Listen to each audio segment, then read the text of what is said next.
very word secrecy is repugnant in a free and open society. And we are, as a people, inherently and historically opposed to secret societies, to secret oaths, and to secret proceedings.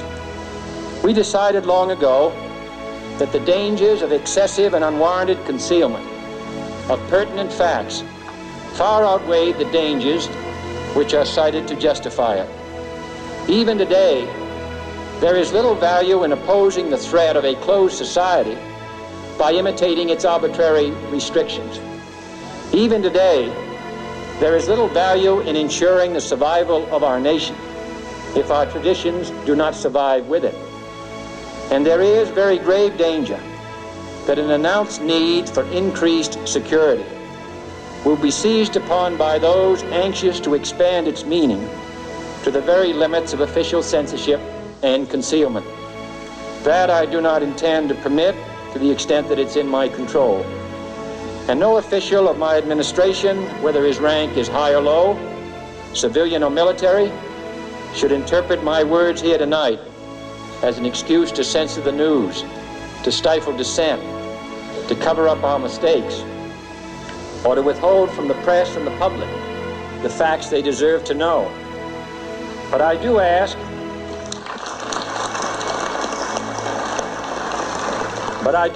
every publisher, every editor, and every newsman in the nation to re-examine his own standards and to recognize the nature of our country's peril.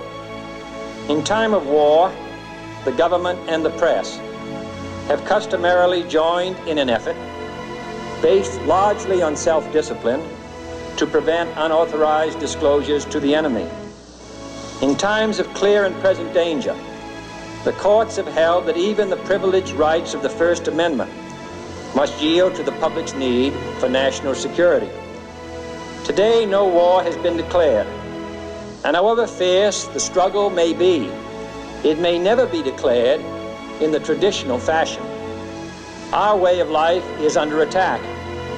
Those who make themselves our enemy are advancing around the globe. The survival of our friends is in danger, and yet no war has been declared. No borders have been crossed by marching troops. No missiles have been fired. If the press is awaiting a declaration of war before it imposes the self-discipline of combat conditions, then I can only say that no war ever posed a greater threat to our security. If you are awaiting a finding of clear and present danger, then I can only say that the danger has never been more clear, and its presence has never been more imminent. It requires a change in outlook, a change in tactics, a change in missions by the government, by the people, by every businessman or labor leader, and by every newspaper. For we are opposed around the world by a monolithic and ruthless conspiracy that relies primarily on covert means for expanding its sphere of influence, on infiltration instead of invasion, on subversion instead of elections, on intimidation instead of free choice, on guerrillas by night instead of armies by day. It is a system which has conscripted vast human and material resources into the building of a tightly knit, highly efficient machine that combines military, diplomatic, intelligence, economic, scientific, and political operations. Its preparations are concealed, not published. Its mistakes are buried, not headlined. Its dissenters are silenced, not praised. No expenditure is questioned, no rumor is printed, no secret is revealed. It conducts the Cold War, in short, with a wartime discipline no democracy would ever hope or wish to match. Nevertheless, every democracy recognizes the necessary restraints of national security. And the question remains whether those restraints need to be more strictly observed if we are to oppose this kind of attack as well as outright invasion. For the facts of the matter are that this nation's foes have openly boasted of acquiring through our newspapers information they would otherwise hire agents to acquire through theft, bribery, or espionage. That details of this nation's covert preparations to counter the enemy's covert operations have been available to every newspaper reader, friend and foe alike. That the size, the strength, the location, and the nature of our forces and weapons, and our plans and strategy for their use, have all been pinpointed in the press and other news media to a degree sufficient to satisfy any foreign power, and that in at least one case, the publication of details concerning a secret mechanism whereby satellites were followed required its alteration at the expense of considerable time and money.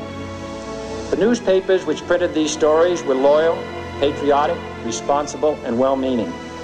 Had we been engaged in open warfare, they undoubtedly would not have published such items. But in the absence of open warfare, they recognized only the tests of journalism and not the tests of national security. And my question tonight is whether additional tests should not now be adopted. That question is for you alone to answer. No public official should answer it for you. No governmental plan should impose its restraints against your will. But I would be failing in my duty to the nation in considering all of the responsibilities that we now bear and all of the means at hand to meet those responsibilities if I did not commend this problem to your attention and urge its thoughtful consideration. On many earlier occasions I have said, and your newspapers have constantly said, that these are times that appeal to every citizen's sense of sacrifice and self-discipline. They call out to every citizen to weigh his rights and comforts against his obligations to the common good. I cannot now believe that those citizens who serve in the newspaper business consider themselves exempt from that appeal. I have no intention of establishing a new Office of War Information to govern the flow of news. I am not suggesting any new forms of censorship or new types of security classifications. I have no easy answer to the dilemma that I have posed and would not seek to impose it if I had one. But I am asking the members of the newspaper profession and the industry in this country to re-examine their own responsibilities, to consider the degree and the nature of the present danger, and to heed the duty of self-restraint, which that danger imposes upon us all. Every newspaper now asks itself, with respect to every story, is it news? All I suggest is that you add the question, is it in the interest of national security? And I hope that every group in America, unions and businessmen and public officials at every level, will ask the same question of their endeavors and subject their actions to this same exacting test. And should the press of America consider and recommend the voluntary assumption of specific new steps or machinery, I can assure you that we will cooperate wholeheartedly with those recommendations. Perhaps there will be no recommendations. Perhaps there is no answer to the dilemma faced by a free and open society in a cold and secret war. In times of peace, any discussion of this subject and any action that results are both painful and without precedent. But this is a time of peace and peril which knows no precedent in history.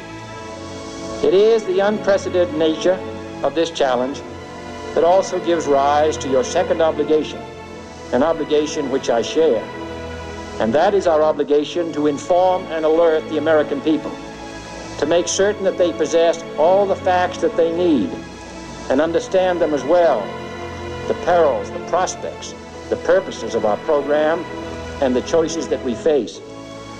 No president should fear public scrutiny of his program, for from that scrutiny comes understanding, and from that understanding comes support or opposition, and both are necessary. I am not asking your newspapers to support an administration, but I am asking your help in the tremendous task of informing and alerting the American people. For I have complete confidence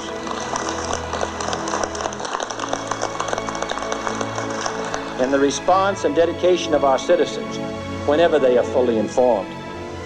I not only could not stifle controversy among your readers, I welcome it. This administration intends to be candid about its errors. For as a wise man once said, an error doesn't become a mistake until you refuse to correct it. We intend to accept full responsibility for our errors, and we expect you to point them out when we miss them. Without debate, without criticism, no administration and no country can succeed, and no republic can survive. That is why the Athenian lawmaker Solon decreed it a crime for any citizen to shrink from controversy. And that is why our press was protected by the First Amendment, the only business in America specifically protected by the Constitution, not primarily to amuse and entertain, not to emphasize the trivial and the sentimental, not to simply give the public what it wants, but to inform, to arouse, to reflect, to state our dangers and our opportunities, to indicate our crises and our choices, to lead, mold, educate, and sometimes even anger public opinion. This means greater coverage and analysis of international news, for it is no longer far away and foreign, but close at hand and local. It means greater attention to improved understanding of the news, as well as improved transmission. And it means, finally, that government at all levels must meet its obligation to provide you with the fullest possible information outside the narrowest limits of national security, and we intend to do it. It was early in the 17th century that Francis Bacon remarked on three recent inventions already transforming the world: the compass, gunpowder, and the printing press. Now the links between the nations, first forged by the compass, have made us all citizens of the world, the hopes and threats of one becoming the hopes and threats of us all. In that one world's effort to live together, the evolution of gunpowder to its ultimate limit has warned mankind of the terrible consequences of failure. And so it is to the printing press, to the recorder of man's deeds, the keeper of his conscience, the courier of his news, that we look for strength and assistance, confident that with your help, man will be what he was born to be, free and independent.